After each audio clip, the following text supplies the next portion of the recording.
Hello दोस्तों, welcome back to curious study for the daily dose of Indian football.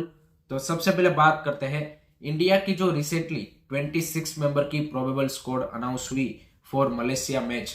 उसमें एक हमें shocking thing देखने को मिली कि एक भी प्लेयर वेस्ट बंगाल से नहीं था। एंड आई डोंट नो कि ये कितने सालों बाद या फिर कितने डिकेड्स बाद ऐसा हुआ है कि भाई इंडियन नेशनल टीम में एक भी प्लेयर बंगाल से नहीं है। क्योंकि हम सबको पता है कि जब भी इंडिया में फुटबॉल की बात होती है, इंडियन फुटबॉल की बात होती है, तो ऑब्वियसली भाई बंगाल फुटबॉल का जिक्र होगा ही होगा, वहां के क्लबों का जिक्र होगा ही होगा, क्योंकि इतना रिच हिस्ट्री रहा है, लेगेसी रहा है, इतना ज्यादा स्टेट में फुटबॉल का क्रेज है। उसके बावजूद भी यहाँ पे ऐसी कंडीशन में होना कि आपका एक भी प्लेयर यहाँ पे नेशनल टीम में नहीं है, this is a really really shocking thing. And I think यहाँ पे जो बंगाल फुटबॉल में जो भी स्टेक होल्डर इन्वॉल्व है, चाहे वो इंडियन फुटबॉल एसोसिएशन हो या फिर आपके क्लब्स एकेडमीज, इन सबको मिलके ये सोचना चाहिए कि क्यों ये हमारा डिक्लाइन आया है। आप इसको डिक्लाइन ही बोलेंगे क्योंकि सिर्फ ये नेशनल टीम की बात नहीं है, लेकिन अगर आप पिछले कुछ सालों में देखें तो आईएसएल में भी जो प्लेयर बंगाल से खेल रहे हैं उसका नंबर कंपेरेटिव टू अगर आप छोटे स्टेट देखें मणिपुर मिजोरम से भी काफी कम है। सो दैट्स ऑल्सो इंडिकेशन कि आपको बताता है कि भाई यहाँ पे आपका फुटबॉल का डिक्लाइन हो रहा है। क्यों यहाँ पे टैलेंट नहीं आ पा रहे, डिस्पाइट कि आपके यहाँ पे इतने सारे एकेडमीज है, सब कुछ है, उसके बावजूद भी क्यों टैलेंट निकल के नहीं आ रहा है। एंड इसी के बारे में रिसेंटली एक जब इवेंट था वहां पे भाईचुंग भूटिया ने भी सेम चीज बोली कि भाई जब वो यहाँ पे फुटबॉल खेल रहे थे अपने करियर का, तब यहाँ पे वही 99% यहाँ पे जो प्लेयर होते थे वो बंगाल के जो क्लब से लेगेसी क्लब वहां से होते थे। 90% नेशनल टीम में प्लेयर भी यहाँ पे क्या बोलते कि बंगाल के ही होते थे। लेकिन अब आप देखेंगे कंप्लीटली सिनारियो चेंज हो चुका है। एंड उसके लिए उन्होंने बोला कि भाई जो बंगाल के रूरल एरिया से उनके वहां से हमें टैलेंट यहाँ पे निकालना पड़ेगा, एंड जो रॉ टैलेंट है उसको यहाँ पे क्या बोलते कि अच्छी ट्रेनिंग देके हमें यहाँ पे फाइन ट्यून करना पड़ेगा। इसी के चलते उन्होंने एक इनिशिएटिव भी स्टार्ट करने जा रहे हो, आई थिंक बगडोगरा में वो एक यहाँ पे सॉकर एकेडमी स्टार्ट करने वाले हैं। सो आई थिंक बाकी स्टेक होल्डर को भी इस सीरियस इश्यू के बारे में सोचना चाहिए कि क्यों हम प्लेयर डेवलप नहीं कर पा रहे उस लेवल के कि जो आईएसएल एंड नेशनल टीम में यहाँ पे खेल पाए। एंड ये जो डिक्लाइन ऑफ टैलेंट है, I think definitely that's a really really serious problem. Let me know guys, आप क्या सोचते हो, आपको क्या लगता है कि कौन सा रीजन है कि भाई क्यों बंगाल से कम फुटबॉलर्स अब उस क्वालिटी के प्रोड्यूस हो रहे हैं?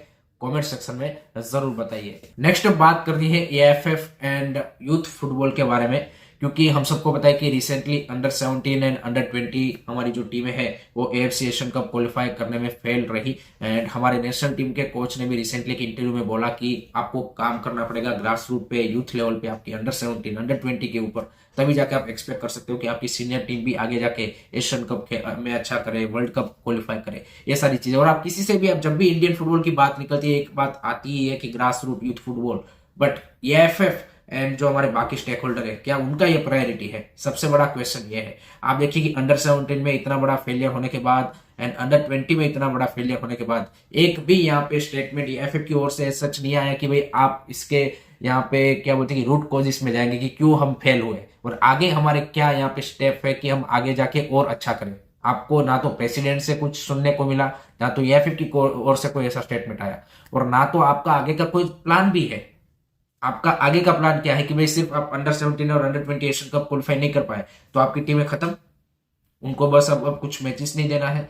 सो I think as a Indian football fan this is the time कि हमें भी डेफिनेटली इसके बारे में एएफएफ से एंड बाकी जो हम स्टेक होल्डर्स हैं उनसे क्वेश्चन पूछने चाहिए कि भाई आप यूथ फुटबॉल डेवलपमेंट के लिए क्या कर रहे हो।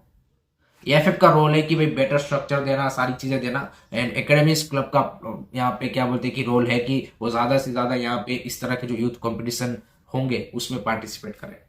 But unfortunately at the moment there is a no accountability from the AFF side also. And जिस तरह से सारी चीजें आप देखें कि चल रही है, और उनको भी पता है कि भाई कुछ दिन होंगे फैंस भूल जाएंगे, यहाँ पे 10-15 दिन क्या बोलते हैं कि हल्ला करेंगे, and then they will also forget and they will focus on another things. So I think as a Indian football fan, we need to raise this question because without that, without improving our youth football, nothing is gonna change. Simple as that. हमारा जो world cup में qualify होने का सपना है या फिर Asian cup में नॉकआउट में खेलने का सपना है, वो सिर्फ सपना ही रहेगा, वो कभी फुलफिल नहीं होगा। So I think as a fan हमें इस बारे में जरूर बात रखनी चाहिए। आप बताइए गाइस, आप क्या सोचते हो? कमेंट सेक्शन में बता देना। अब बात करनी है आईएसएल के बारे में। तो आईएसएल में भाई कल हमें एक डे लाइट रोबरी देखने को मिली अगेंस्ट केरला ब्लास्टर, जो कि यहाँ पे उनका जेलन कोची है वो थर्ड टाइम ब्रीच हो चुका है, जो उनका फोर्ट्रेस माना जाता था इस सीजन भाई। Out of 4 matches they played in जेलन Kochi, 3 matches they lost. First against Punjab FC, second against BFC and now against Hyderabad FC. अगर हम पहले वो जो कंट्रोवर्शियल डिसीजन की बात करें तो नो डाउट वो जो हॉर्मी पाम को यहाँ पे बॉल लगी थी, that was not anywhere to you can say कि हैंडबॉल, एंड वो कहीं से भी पेनल्टी नहीं थी, बट रेफरी ने वो पेनल्टी दी। एंड वहां से आप बोल सकते हैं कि जो मैच का सारा मोमेंटम है या फिर एक जो शिफ्ट है वो हमें देखने को मिला 1-1 से। तब तक स्कोर लाइन इक्वलाइज थी एंड सेकंड हाफ में वो पेनल्टी मिला एंड हैदराबाद 2-1 हो गई। उसके अलावा देयर इज अनदर इंसिडेंट कि जहां पे क्लियर कट हैदराबाद का हैंडबॉल था जिसको भाई पेनल्टी नहीं दिया गया। दैट मीन्स भाई केरला ब्लास्टर को एक तो यहाँ पे रॉन्ग पेनल्टी उन्होंने कंसीड किया एंड एक यहाँ पे उनको पेनल्टी मिला नहीं, एंड इससे आप देखिए कि पूरा मैच का यहाँ पे रिजल्ट चेंज हो गया। So it's a clear cut robbery, इसमें कोई डाउट नहीं है। बट अगर हम ओवरऑल वैसे मैच की बात करें तो it was a first half में आप बोल सकते हैं कि Kerala blaster manage to dominate the game, जब तक वो यहाँ पे उन्होंने 42-43 मिनट के अराउंड वो जो अल्बा वाला गोल कंसीड नहीं किया तब तक वो सही चल रहे थे। But second half is more equally, जहां पे नो डाउट नोहा सदोई वो सब आए तो उन्होंने यहाँ पे जबरदस्त चांसेस केरला ब्लास्टर के लिए क्रिएट किए, लेकिन सामने हैदराबाद एफसी ने भी यहाँ पे चांसेस क्रिएट किए थे। And this is the hat trick of losses for Mikael Stahre and Kerala blaster. लगातार वो 3 मैचेस से भी हार चुके हैं, 8 मैचों में सिर्फ आपके 8 पॉइंट है। एंड इतनी बढ़िया स्कोर होने के बावजूद आपका अगर ऐसा परफॉर्मेंस है then it's really really dangerous situation, और यू कैन से कि a lot of pressure for Mikael Stahre. He needs to produce a result.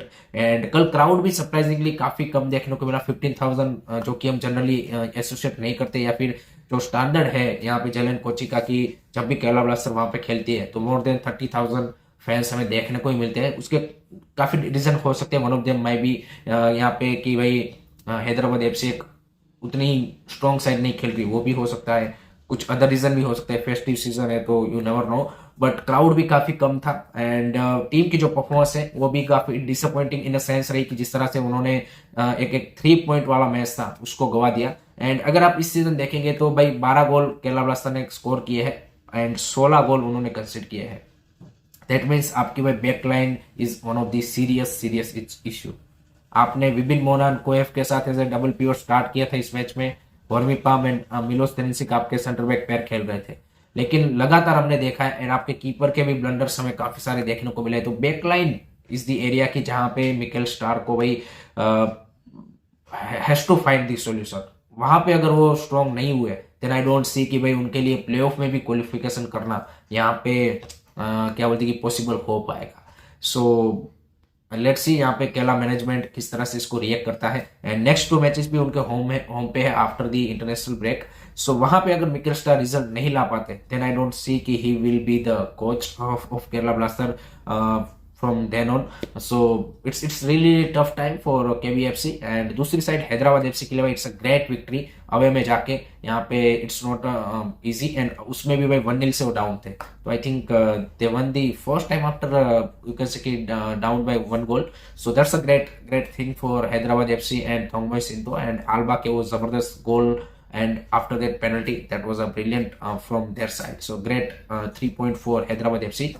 अब बात करते हैं आज के मैच के बारे में। तो आज भी भाई काफी धमाकेदार मुकाबला है between Bengaluru FC and north east United FC. BFC अपना इस सीजन का फर्स्ट लॉस चल के आ रहे हैं अगेंस्ट एफसी गोवा। 3-0 का एक हार्ड कोर यहाँ पे लॉस था उनके लिए। एंड दूसरी side north east is coming up with 3-2 win over Odisha FC. So it's quite interesting battle between both the teams. And Pedro Menali की टीम जैसे पर्टिकुलरली फ्रंट लाइन जिस तरह से परफॉर्मेंस दे रही है, they will be really high on confidence. Alaeddine Ajaraie is on fire, Jithin MS बढ़िया कर रहे हैं, पार्थी गोगोई, नेस्टर भी आज। So they are playing really well, but उनका भी एरिया ऑफ इंप्रूवमेंट है ऑब्वियसली बैकलाइन। दूसरी साइड अगर हम बीएफसी की बात करें तो उनके लिए आई वुड से कि area of improvement no doubt, उनकी बैकलाइन काफी स्ट्रॉन्ग है।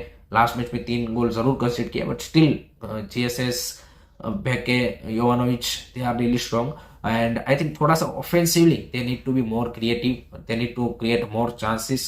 so that's the area कि जहाँ पे उनको थोड़ा सा improvement की जरूरत है। तो I'm expecting it's a really close fight between both the teams and my prediction for this match is I am going with the 1-1 draw.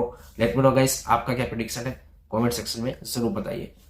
Last में बात करते हैं मिजोरम एफए ने। हम सबको पता है कि रिसेंटली मैच फिक्सिंग के अगेंस्ट एक बड़ा कदम उठाते हुए मैं ऑफिशियल्स को, प्लेयर्स को बैन किया है, तो उसी के चलते गोवा ने भी उन प्लेयरों को बैन किया एंड अब मेघालय एफए ने भी सपोर्ट दिखाते हुए मिजोरम एफए को, वो जो सारे प्लेयर मैच फिक्सिंग में आए हैं उनको उन्होंने भी बैन कर दिया है। So that's the really really good to see कि भाई बाकी स्टेट एफएस भी इसको यहाँ पे सपोर्ट कर रहे हैं and it's a collective effort. आप बोलिए कि भाई यहाँ पे जो बाकी स्टेट एफएस है उनको भी इस तरह के जो इंसिडेंट हो रहे हैं, क्योंकि हर स्टेट एफए में हो रहा है, ऐसा नहीं है कि यहाँ पे सिर्फ मिजोरम की लीग में ही हो रहा है। एंड अगर कोई यहाँ पे स्टेट एफएस उसको आइडेंटिफाई करते हैं तो उन प्लेयरों को भी आपको भी यहाँ पे बैन करना चाहिए। सिंपल सी, उतना तो आप कर ही सकते हो यहाँ पे at least. So that's a great to see. So that's it from my side guys regarding today's Indian football news. I hope कि आपको वीडियो पसंद आया होगा। Keep supporting Indian football, don't forget to like, share and subscribe to जय हिंद, जय भारत।